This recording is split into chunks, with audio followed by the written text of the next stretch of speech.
Minneapolis waxaa la galay habeenkii labaad oo ay halkaasi ka socdaan mudaharaadyo rabshado wata oo ka soconaya magaaladaasi halkaasi oo ay isku jiireen booliska iyo dadka dibadbaxaya dadku waxay ka cadhaysan yihiin markii la toogtay wiil madow oo ay boolisku toogteen boolisku laakiinse waxay sheegayaan in sarkaalkoodaasi uu rabay inuu tiisarka isticmaalo ama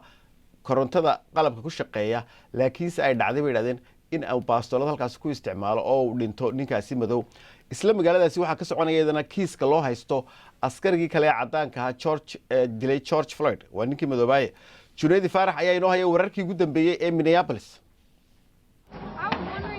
waa habeen kale oo ay xaaladdu aad u kacsan tahay xasilooni darro ayaa laga dareemayaa wadooyinka Minneapolis taasoo looga falcelinayo dilkii ay booliisku u geysteen qof kale oo madow ah carada iyo jahwareerkan soo cusboonaaday ayaa daba socday geeridii Donte Wright kaasoo ahaa darawal 20 jir ah oo ay toogatay haweeney booliis ah kadib markii ay u joojisay dambi yar oo la xiriira habka uu gaariga u waday muuqaalada kaamirada ay askartu xirnaayeen ayaa muujinaya waxa uu taliyaha booliiska ugu yeeray inay ahaayeen fal qalad ah oo aad u weyn waxaan aaminsanahay in sarkaalku damacsanaa in uu isticmaalo taysarka balse uu si khalad ah oo hal xabad ugu riday mudane Wright sii daynta degdega ah muuqaalada kaamirada ayaa muujinaya iskuday ay booliisku ku muujinayaan daafurnaantooda si ay isaga fogeeyaan wax dhaleeca uga timaada arrintan madaxweyne Joe Biden ayaa sheegay inuu daawaday muuqaalada naxdinta leh isla markaana uu filayo in baaritaan degdeg ah la qaado si loo ogaado in dilkani uu ahaa mid ula kac ah iyo in kale haba yaraatee ma jirto wax sababa amaba wax marmarsiyo ah oo loogu soo gaban karo in rabshada la sameeyo oo wax la bililiqaysto wax la boobo way jiraan dhibaatooyin dhacay oo aad dhibaato u keenay laakiinse marnaba looma baahna rabshado iyo bililiqo inay dhacdo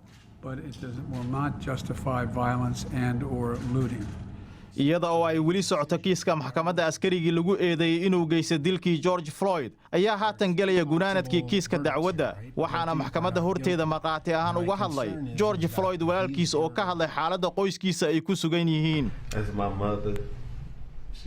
sawirka idiin muuqda waa hooyaday oo aan haatan noolayn qofka la sawirani waa walaalkay iga weynaa ee George aad baan u tabayaa labadoodaba